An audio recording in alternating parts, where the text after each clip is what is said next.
दोस्तों अब हम इस वीडियो में आप बच्चों को टैक्सेशन के बारे में डिस्कस करेंगे। तो मैं आपको बता देता हूं कि टैक्सेशन गवर्नमेंट की रेवेन्यू का एक बहुत ही इंपॉर्टेंट सोर्स है और गवर्नमेंट कई सारे टैक्सेशन के माध्यम से अपनी इनकम जनरेट करती है। तो यहां पे मैं आपको क्लासिफिकेशन और टैक्सेशन के बारे में डिटेल में आपसे डिस्कस करने वाला हूं। तो सबसे पहला क्लासिफिकेशन हम बोल सकते हैं सिंगल एंड मल्टीपल टैक्सेशन। देखिए, सिंगल टैक्सेशन की जो वकालत है, जो उनका सपोर्टर है वो फिजियोक्रेट्स हैं। उन्होंने कहा कि टैक्स केवल एक गुड्स पे लगना चाहिए, वो है लैंड, यानी कि लैंड रेवेन्यू पे टैक्स लगना चाहिए। 16वीं 17वीं शताब्दी की बात है, तो उस समय कोई और काम तो होता नहीं था। अगला उन्होंने बताया कि टैक्स केवल एक पॉइंट पे लगाना चाहिए, जिसकी वजह से उनको कहा गया single tax system. Multiple tax system क्या होता है? जैसे इनकम टैक्स है, वेल्थ टैक्स है, इसके अलावा प्रॉपर्टी टैक्स है। आप तमाम तरीके के टैक्सेस आप पे करते हो, वेट देते हो। इसका मतलब ये हुआ कि मल्टीपल टैक्स सिस्टम है, यानी कि एक व्यक्ति केवल एक ही सोर्स से टैक्स नहीं देगा, बल्कि अनेक प्रकार के टैक्सेस का पेमेंट उसे करना पड़ेगा, जिसको हम बोलते हैं मल्टीपल टैक्स सिस्टम। यानी कि आप सिंपल शब्दों में कहा जाए कि अगर एक बार टैक्स लगता है, एक ही चीज पे टैक्स लगता है, तो उसको बोलते हैं सिंगल टैक्स।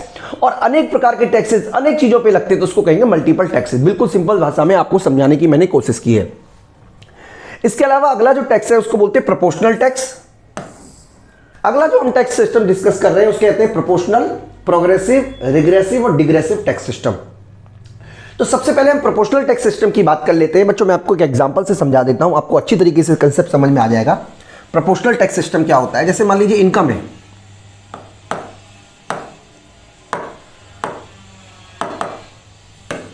ठीक है, इनकम हम ले लेते हैं। तो इनकम मान लीजिए 100 है या 1000 है, 2000 है, 3000 है।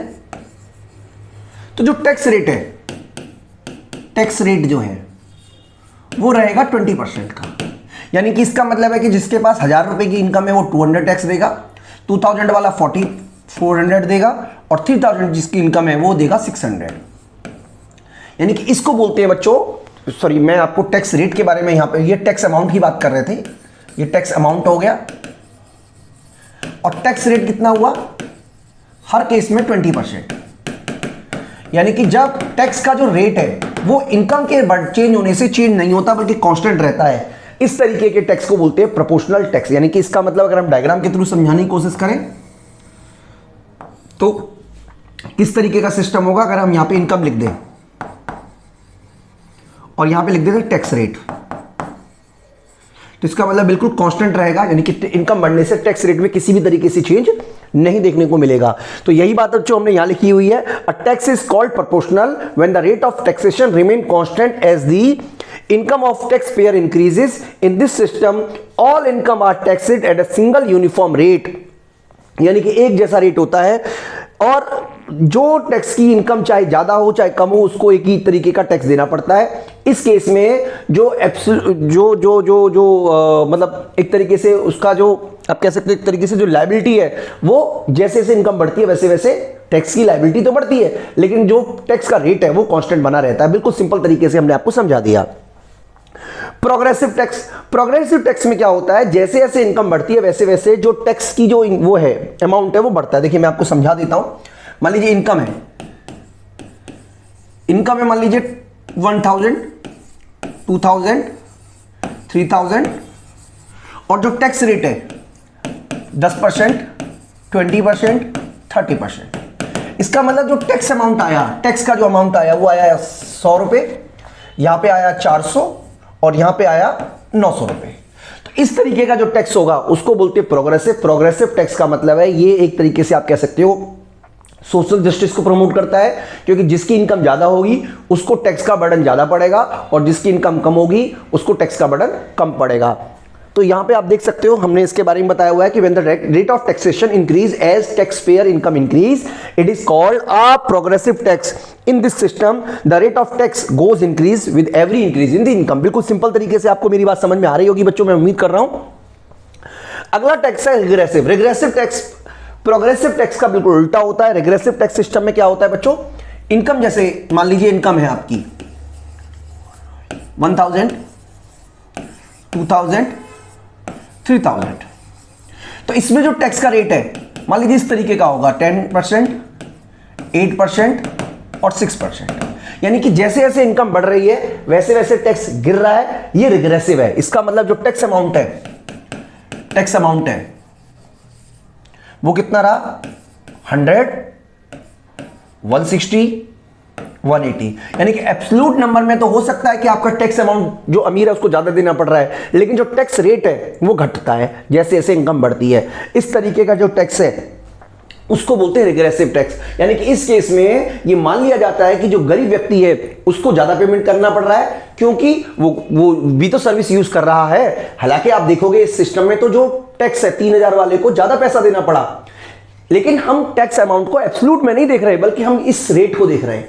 यानी कि जो अमीर है उसको कम टैक्स देना पड़ रहा है रेट के हिसाब से, और जो गरीब है उसको ज्यादा टैक्स देना पड़ रहा है रेट के हिसाब से। इसको बोलते हैं हम, आपके एक कह सकते हो तरीके से रिग्रेसिव टैक्स। एक डिग्रेसिव टैक्स होता है। डिग्रेसिव टैक्स का मतलब क्या होता है, डिग्रेसिव टैक्स में क्या होता है कि जैसे जैसे इनकम बढ़ती है वैसे वैसे टैक्स का रेट बढ़ता है, उसके बाद कांस्टेंट हो जाता है। जैसे हम इंडिया की बात करें तो इंडिया में क्या इनकम टैक्स जो है, इनकम टैक्स मान लीजिए 5% है, 10% है, फिर 20% है और 30% पे वो कांस्टेंट हो रहा है। यानी कि फिर आपकी इनकम कितनी भी रहे आपको 30% टैक्स देना पड़ेगा। इस तरीके का जो टैक्स सिस्टम है उसको हम बोलते हैं डिग्रेसिव टैक्स सिस्टम। तो बिल्कुल सिंपल शब्दों में आपको मेरी बात समझ में आ जानी चाहिए। मैं आपको एक डायग्राम के थ्रू समझाने की कोशिश करता हूं। देखिए, अगर हम इनकम की बात करें तो यहां पे हम इनकम लिख लेते हैं। तो यहां पे देखिए, अगर प्रोपोर्शनल टैक्स सिस्टम है तो इस तरीके का रहेगा प्रोपोर्शनल। ये प्रोपोर्शनल टैक्स सिस्टम की बात कर रहे हैं, नंबर 1 हम प्रोपोर्शनल की बात कर रहे हैं। अगर हम प्रोग्रेसिव की बात कर रहे हैं तो प्रोग्रेसिव टैक्स सिस्टम इस तरीके का रहता है। यानी कि जैसे जैसे इनकम बढ़ती है वैसे वैसे हमारा जो टैक्स है वो एक तरीके से आप कह सकते हो बढ़ना शुरू हो जाता है। रिग्रेसिव की बात करें तो रिग्रेसिव इस तरीके का होता है, यानी कि जैसे जैसे इनकम बढ़ेगी टैक्स का रेट जो है वो घटता चला जाएगा। और हम चौथे की बात करें तो उसमें इस तरीके का बन जाता है, यानी कि पहले तो बढ़ता है और एक लिमिट के बाद फिर वो कांस्टेंट हो जाता है। तो इस तरीके से बच्चों हमने चारों टैक्स सिस्टम के बारे में आपको बच्चों को समझाया। एक और होता है जिसको बोलते हैं एड वॉलरम या स्पेसिफिक टैक्स। एड वॉलरम का मतलब होता है कि जो कीमत बढ़ी है उस पर टैक्स लगता है। जैसे आपने वेट देखा होगा पहले, वेट क्या है, जो मूल्य वृद्धि हुई है। जैसे जीएसटी भी इवन ये हमारा क्या है, एड वॉलरम टैक्स है। यानी कि जैसे जैसे टैक्स बढ़ रहा है उसकी अंदर जो कीमत बढ़ी है उस पर टैक्स लगेगा। यानी कि एक तरीके से आप कह सकते हो कि किसी भी गुड्स के प्राइस पे टैक्स लगता है। जैसे आप पेट्रोल खरीदने जाओ, डीजल खरीदने जाओ तो आपको जो टैक्स लगेगा उसके प्राइस पे लगेगा। मान लीजिए, सपोज कीजिए, मैं आपको एक एग्जांपल से समझा देता हूं आपको मैं क्या कहना चाह रहा हूं। मान लीजिए पेट्रोल 100 रुपए लीटर है और सरकार ने कहा कि वो 28% टैक्स लगाएगी। हम एग्जाम्पल के लिए मान रहे हैं, तो इसका मतलब है कि जो आपको डीजल मिलेगा वो 128 रुपए का मिलेगा, जिसमें से 100 रुपए का अमाउंट है और 28 रुपए का टैक्स है। अब सपोज कीजिए कि गवर्नमेंट ने कहा कि आपको देना पड़ेगा ये टैक्स। अब मान लीजिए की कीमत जो है वो 200 रुपए हो जाए, मान लीजिए, तो इसका मतलब है कि अब आपका जो कीमत है वो एक तरीके से आप कह सकते हो 256 रुपए हो गई, जिसमें से 200 रुपए का अमाउंट और 56 रुपए का टैक्स।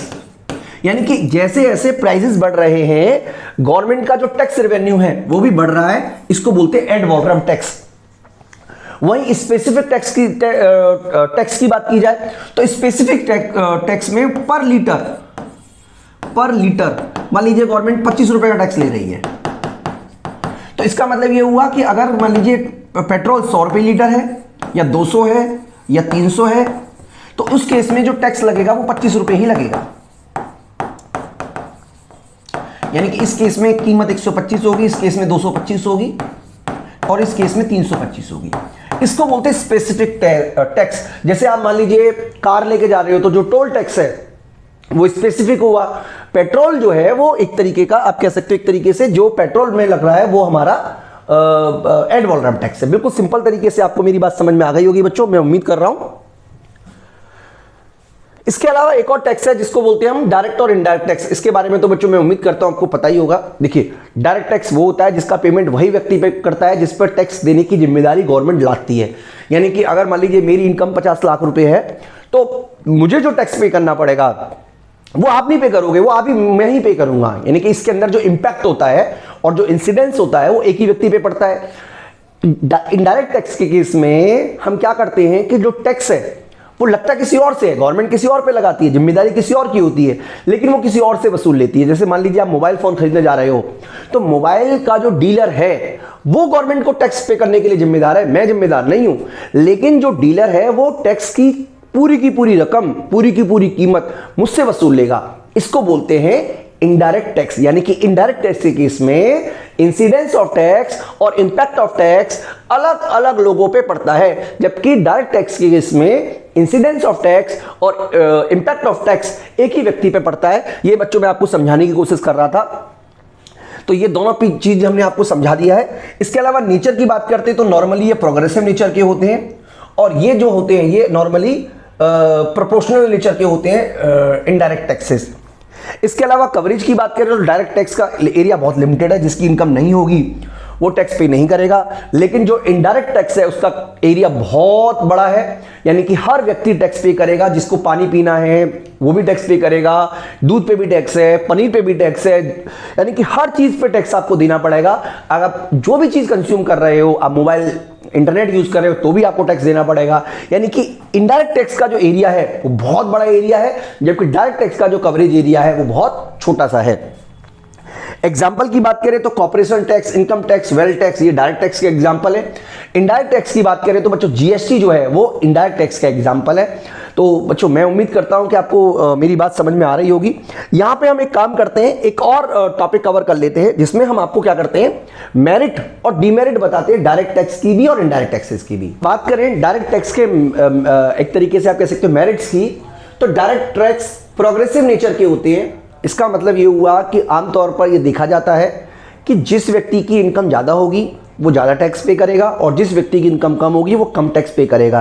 यानी कि जिसके पास मकान बड़ा है वो ज़्यादा वेल्थ टैक्स पे करेगा, जिसके पास छोटा है वो कम पे करेगा, जिसकी इनकम ज़्यादा है वो ज़्यादा पे करेगा, जिसकी इनकम कम है वो कम पे करेगा। तो इसीलिए डायरेक्ट टैक्स को हम प्रोग्रेसिव टैक्स की कैटेगरी में रखते हैं।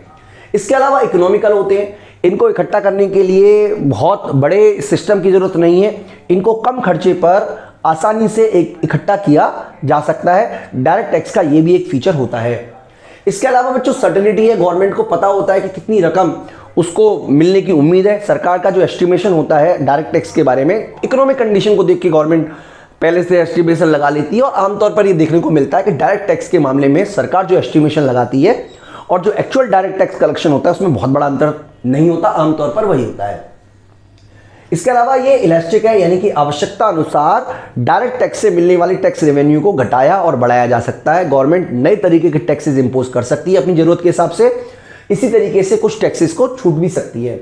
इसके अलावा बच्चों डायरेक्ट टैक्स प्रोडक्टिव नेचर के होते हैं, यानी कि एक तरीके से आप कह सकते हो कि ये क्योंकि प्रोडक्शन करने के बाद इन पे टैक्स लगता है, जो नेट प्रॉफिट बचता है उस पर टैक्स लगता है, इसलिए ये कीमतों को नहीं बढ़ाते, और इसकी वजह से आप बिल्कुल सिंपल शब्दों में कहा जाए तो इसकी वजह से ये प्रोडक्शन को हैम्पर नहीं करते हैं। इसके अलावा इसको कैलकुलेट करना बहुत ही सिंपल सा काम होता है, यानी कि बहुत ही आसानी से इसको कंप्लीट किया जा सकता है डायरेक्ट टैक्स को। इसके अलावा बच्चों अगर हम बात करें इसके डीमेरिट्स की, तो डीमेरिट्स में पहला ही अनपॉपुलर है, यानी कि कोई भी व्यक्ति टैक्स पे करना नहीं चाहता। मान लीजिए अगर आप ही होंगे तो आपका भी अगर मन करेगा तो आप कहोगे नहीं हम तो टैक्स पे नहीं करना चाहते। कोई व्यक्ति अपनी इच्छा से टैक्स कहां पे करना चाहता है। इसके अलावा इन टैक्सों की चोरी करना बहुत आसान है। हर व्यक्ति अपने खातों में गड़बड़ी दिखा के कि हमारी तो इनकम हुई नहीं या हमारा खर्चा ज्यादा हो गया, इस तरीके से अपने टैक्सेस को बचा सकता है। इसके अलावा डिफिकल्टीज रिगार्डिंग पेमेंट करते समय व्यक्ति को दुख, पीड़ा और तकलीफों का सामना करना पड़ता है, ये भी इसकी एक तरीके से डीमेरिट है। इसके अलावा बच्चों फॉरेन कैपिटल पर अगर आप टैक्स लगता है तो फॉरेन कैपिटल अट्रैक्टिव नहीं होती है, क्योंकि उनको टैक्स सिस्टम से बचाव के लिए सरकार इसीलिए ड्यूल टैक्सेशन पॉलिसी है कि आप अपने देश में टैक्स भर दो या हमारे देश में टैक्स भर दो।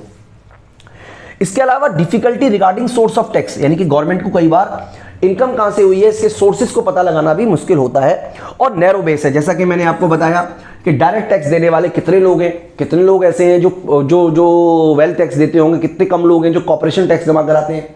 तो ये वजह है बच्चों, इनकम टैक्स भी कम है। ये हम डिस्कस किया मेरिट और डीमेरिट्स ऑफ डायरेक्ट टैक्सेस के बारे में। आगे हम डिस्कस करते हैं कि आखिरकार इनडायरेक्ट टैक्स से रिलेटेड क्या क्या मेरिट और डीमेरिट्स देखने को मिलती हैं। तो जो इनडायरेक्ट टैक्स होते हैं वो एक तरीके से बहुत ही कन्वीनियंट है, आप जब पेमेंट करते हो तो आपको पता भी नहीं चलता कि आप इनडायरेक्ट टैक्स पे कर रहे हो। मान लीजिए कोई कार है, कार का एक्स शोरूम प्राइस 10 लाख रुपए है, तो आप मेंटली ये मान लेते हो कि कार 10 लाख रुपए की है, जबकि वास्तव में अगर आप देखोगे तो उसको लगभग 4 लाख रुपए तो उसमें टैक्स लगा हुआ होता है पहले से ही।